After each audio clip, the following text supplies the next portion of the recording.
Assalamualaikum warahmatullahi wabarakatuh.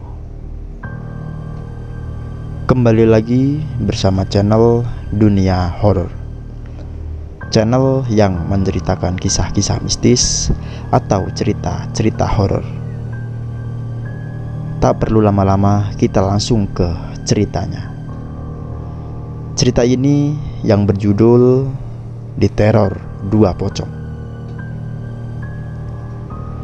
Malam itu ia tengah mencari sesuatu yang bisa dimakan dari dalam kulkas. Tiba-tiba gorden yang berada di sampingnya gerak-gerak sendiri. Hal yang sama pun terjadi pada gorden kaca di ruang tamu. Sesaat kemudian aroma busuk menyeruak yang entah dari mana sumbernya. Tiba-tiba ujung gorden sampingku gerak-gerak, melembung ditambah ada bau busuk dan ada angin lirih. Kering gitu rasanya. Meski usianya masih anak-anak, rupanya ia cukup berani. Lantaran penasaran, ia memberanikan diri membuka gorden yang berada di sampingnya. Sesaat kemudian, ia dibuat penampakan pocong di kaca. Wajahnya hitam dan kosong, tak ada mata, hidung atau mulut. Itu membuatnya benar-benar merinding. Bocah tersebut kemudian berjalan menjauh, mulutnya tercekat, alih-alih berteriak. Sepatah kata pun tak keluar. Ia kemudian balik badan dan jalan menuju kamar sang nenek yang mengalami masalah penglihatan akibat stroke. Bukannya aman, teror kembali berlanjut. Bahkan di dalam kamar, ia melihat pocong dengan jelas. Tentu penampakannya lebih mengerikan. Badannya lebih besar dengan tengkorak tanpa bola mata. Bahkan sosok tersebut mengeluarkan suara mengeram yang menambah kesan mengerikan.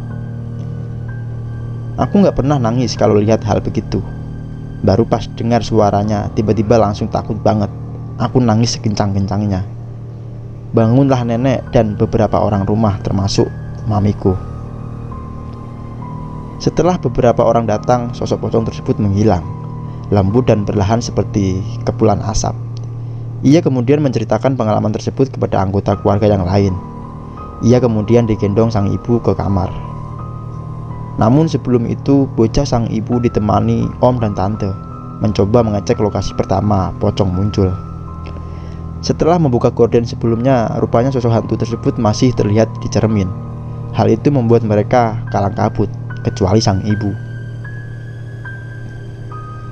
Sesaat kemudian, sang ibu berlari ke lantai atas. Ia kemudian mengambil sebuah pusaka yang ada disimpan di loteng.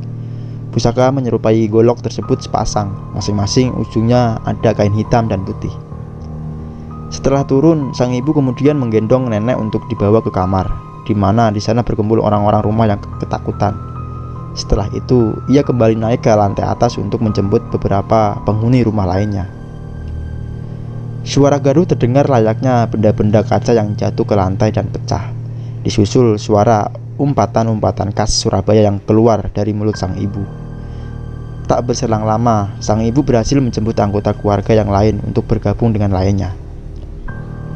Di luar kamar hanya tinggal bocah laki-laki yang masih duduk di bangku TK bersama ibunya.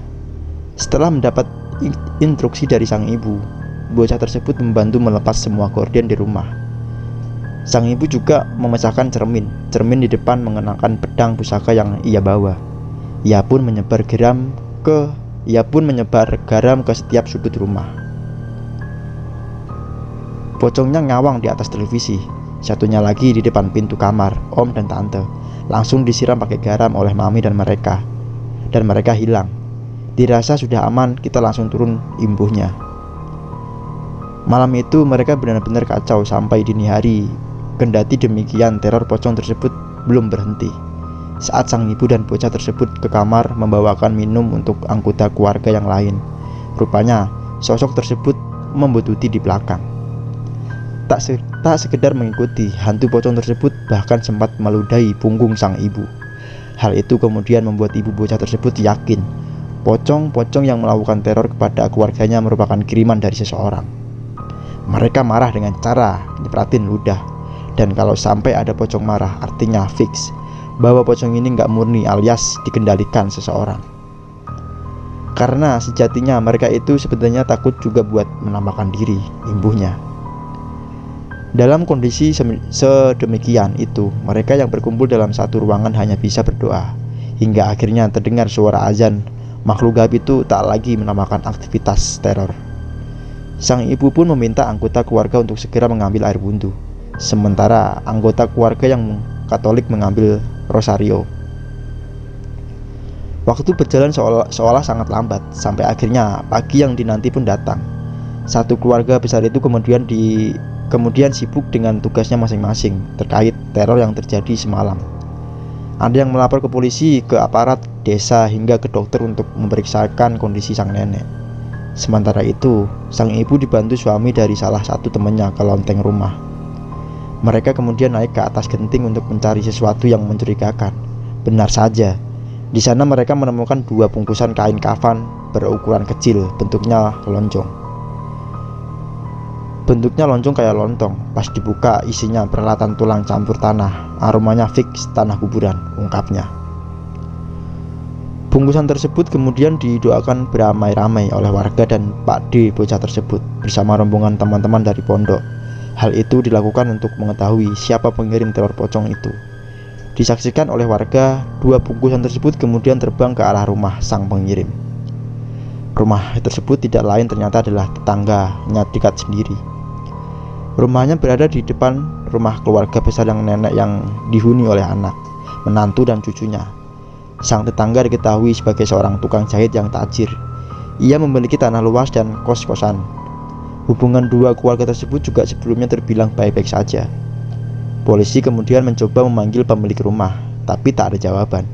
Sampai akhirnya pintu rumah dibuka paksa.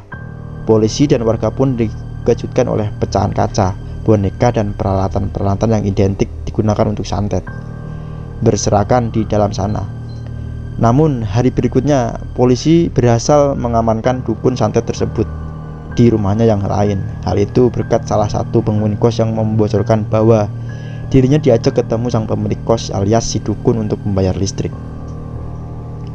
Setahun kemudian, tanah berserta rumah dan kos milik dukun itu akhirnya dibeli oleh seseorang. Bangunan rumah dibongkar, namun ada satu petak ruangan di pojok rumah yang belum dibongkar. Sementara para penghuni kos dibantu warga setempat untuk pindah ke tempat kos lain.